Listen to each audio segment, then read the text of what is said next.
우리 로마서 12장 17절과 21절 보겠습니다. 여러분 교재를 보시고 아니면 PPT를 보시면서 나는 행복한가?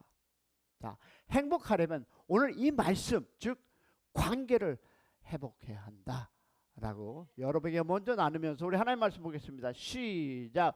아무에게나 악으로 악을 갚지 말고 모든 사람 앞에서 선한 일을 도모하라.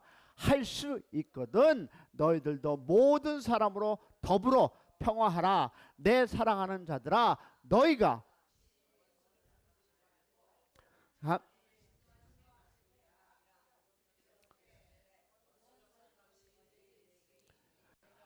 내가 원수 갚는 것은 내가 있으니 내 원수가 줄이거든 먹이고 목마르든 마시게 하라. 그리함으로 내가 숯불을 그 머리에 쌓아놓으리라. 악에서 쥐지 말라. 할렐루야. 자, 여러분 이 말씀을 보면서 어떤 생각을 하셨는지 모르지만 저는 몇 가지를 생각해 봤는데 이것이었습니다. 현대인에게 여러분과 나, 이 소그룹이 모였던 인디비주얼리 하나하나던 우리에게는 두 가지 질병을 안고 살아갑니다. 그게 저입니다.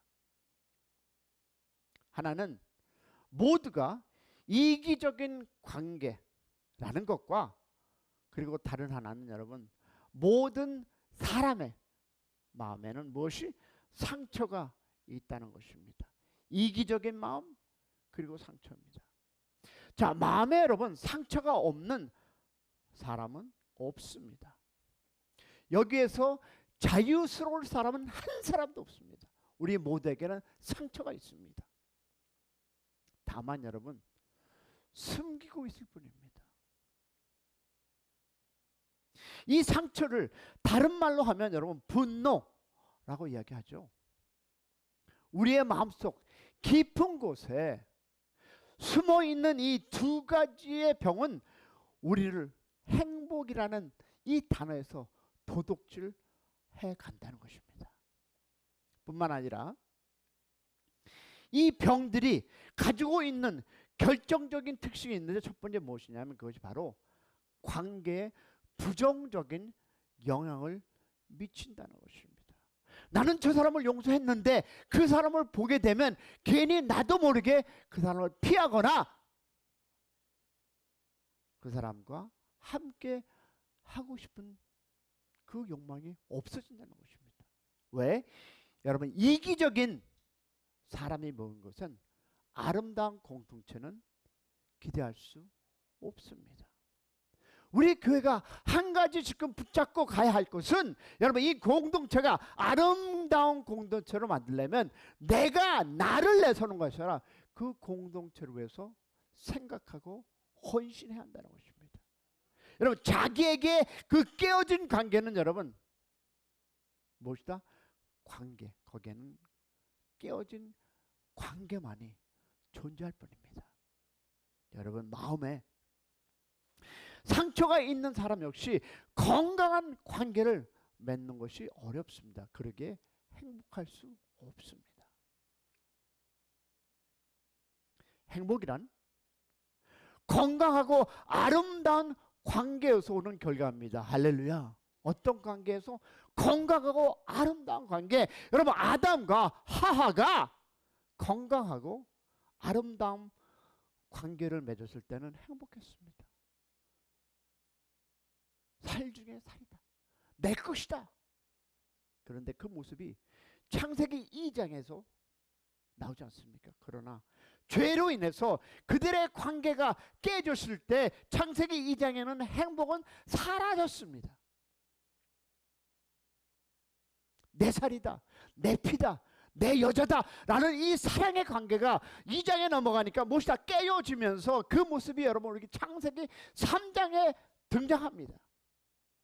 아담과 하와가 이 관계가 깨어졌을 때 아담은 하와를 원망합니다. 하나님을 원망합니다. 당신이 주신 여자 아닙니까? 내 여자다. 내 살과 같다. 내 피 속에서 그 뼈로 만든 여자다라는 그 관계가 원망하게 되니까 여러분 책임을 너야. 하나님 당신이야. 라고 전개합니다. 여러분, 관계 속에서 원망이 있다면 결코 행복할 수 없습니다. 믿으시면 아멘. 여러분, 하나님께서는 두 번째, 주님은 여러분 상처가 있는 사람을 사용할 수 없습니다. 왜냐하면 이들은 성령님께 굴복하지 않기 때문입니다. 내 고집대로, 내가 원하는 대로, 내 주장대로 가는 이 고집. 여러분, 이기적인 사람은요, 자기만 아는 사람입니다. 나 미미미 아야. 여러분, 마음에 상처 있는 사람은요, 사나운 사람입니다. 다른 사람을 용납 못하고 다른 사람을 용서하지 못하는 사람, 여러분, 이런 이기적인 사람이 된다는 것입니다. 이런 사람은 항상 성령의 열매보다 육신의 열매를 맺게 되어 있습니다. 믿으십니까? 즉 성령께서 역사할 수 있는 사람이 아니라는 것이죠. 왜냐하면 이 마태복음 5장 23절과 24절을 보니까 이렇게 하나님은 이야기하고 있습니다. 예물을 드리다가 형제에게 원망할 만한 일이 생기거든 먼저 화목하고 드려라. 할렐루야. 우리는 이 말씀 속에서 인간관계의 중요성을 다시 한번 확인하게 됩니다. 또한 우리는 생각나거든 이라는 단어를 우리가 주의 있게 보아야 합니다. 우연히 생각이 떠오르는 것이 아니라는 점이에요. 여러분, 성령님께서 무엇을 하십니까? 구원받은 사람에게 생각나게 하고 깨닫게 하고 가르치고 인도하시는 일을 하신다. 할렐루야. 그렇다면 그런 생각이 났다는 것 역시 성령님의 역사입니다. 부족하지만 말씀을 다 준비하고 여러분에게 보내고 나서 잠이 들려고 하는데 무엇이 하나님께서 성령 하나님께서 나에게 다시 한번 그건 아니지 않니? 라고 할 때 순종하는. 그러기에 그것을 여러분 거절하는 사람은 성령의 통치와 지배를 거절하는 것입니다. 나름대로 거의 하루는 아니지만 반나절을 거쳐서 여러분과 나누려고 찍고, 저는 알다시피 여러분, 저는 성경 9절부터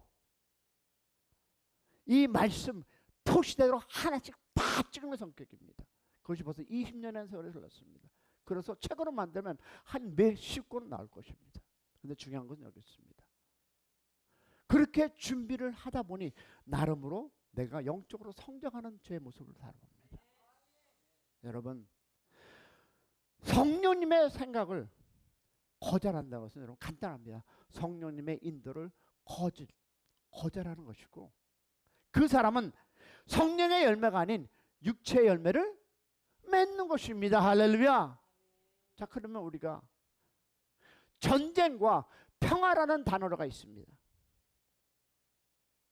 자, 사도 바울은 본문에서 할 수 있거든 모든 사람에게 라고 얘기합니다. 그리고 더불어 평화하라 라고 말씀하십니다. 여러분, 평화의 반대를 전쟁이라면 우리는 모든 인간관계에 전쟁 아니면 뭐예요?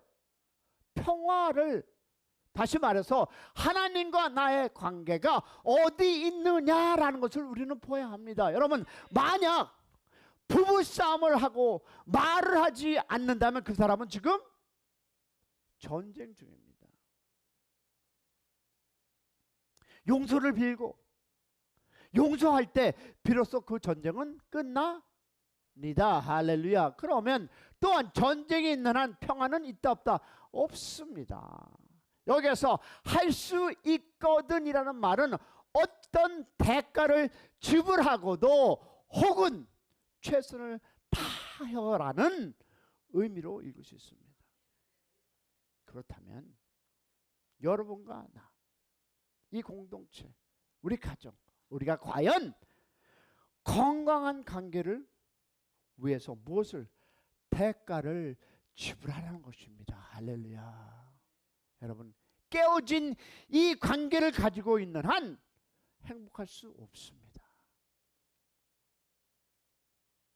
내 주장과 내 의지, 이것은 틀린다고 생각해서 내 주장을 내다다 보면 거기에서는 관계가 깨지고 전쟁이 일어난다는 것입니다.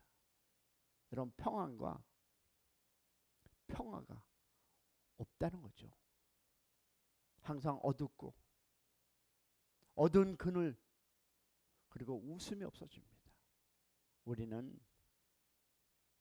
우리 모두는 한 번밖에 없는, 한 번밖에 살 수 없는 무엇을 갑니까? 인생을 살아갑니다. 할렐루야. 결코 우리가 그렇게 살 수 없는 건 아닙니까? 자, 그러면 두 번째 보니까 악을 악으로 갚지 말고, 악에게 지지 말고 선을 악으로 이겨라. 정말 힘든 것을 우리 주님은 우리에게 얘기합니다. 어떻게 악을 악으로 안 갚습니까? 저 사람, 저 여자, 저 남자, 아이고 정말 내가. 근데 그것을 선으로 바꿔라. 선으로 바꿔라. 그리고 이겨라. 본문은 우리에게 어려운 것을 요구하지 않지 않습니까? 여러분, 이거 가능하십니까?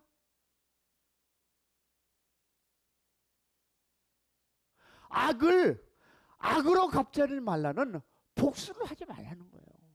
그렇다고 악에게 지지 말고 오히려 선으로 악을 이기라. 할렐루야. 선으로.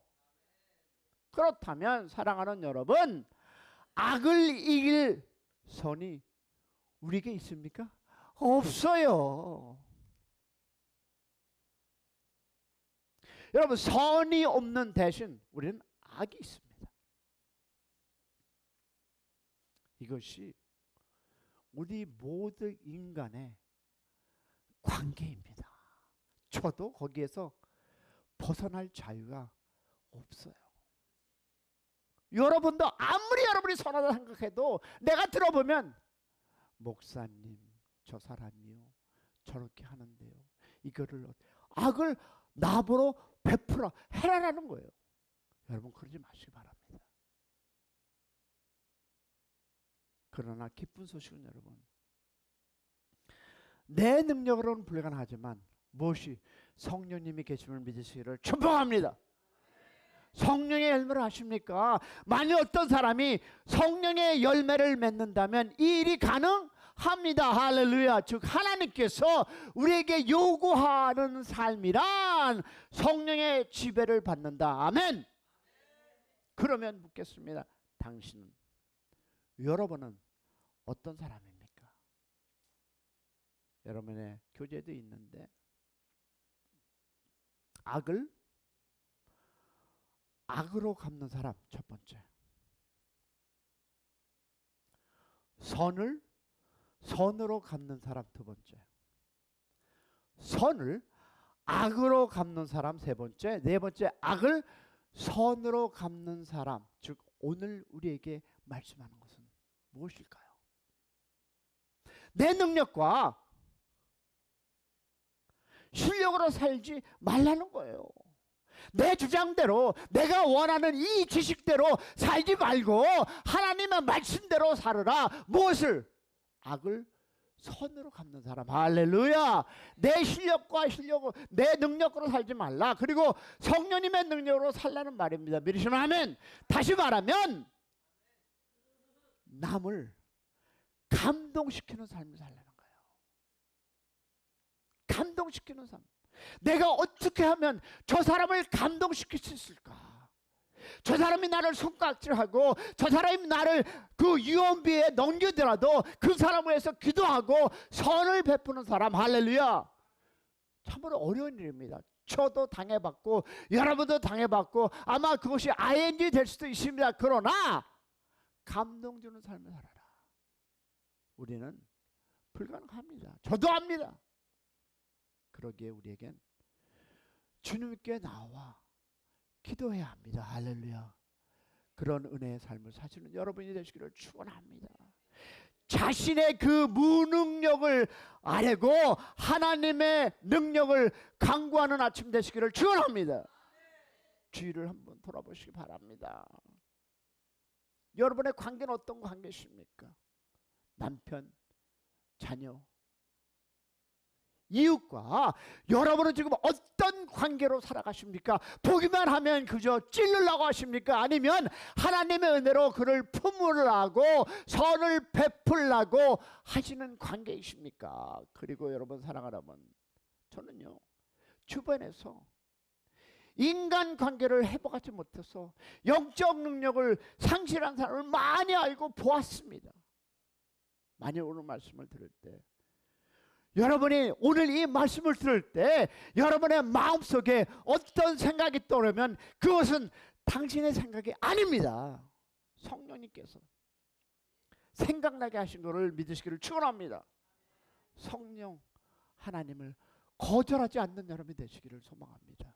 사랑하는 여러분, 힘든 하나님의 말씀을 우리에게 주셨는데 우리가 품기를 원합니다. 용서하기 원합니다. 선으로 베푸는 것은 여러분 별로 이익이 없지만 악을 선으로 품는 우리에게 성령의 하나님이 함께 하심을 믿으시고 내가 할 수 없지만 성령의 능력 안에서 서로 용서하고 이해하고 기도하는 여러분 되시길 주님으로 축원합니다. 우리 주 한번 크게 부르고 나아갑니다. 그럴 때 성령 하나님께 여러분 임재하셔서 여러분 마음에 감동되는 것을 여러분 하나님께 내려놓고 용서 빌고 우리가 악을 선으로 그런 교회가 여러분의 가정이 여러분의 삶이 되기를 축원합니다.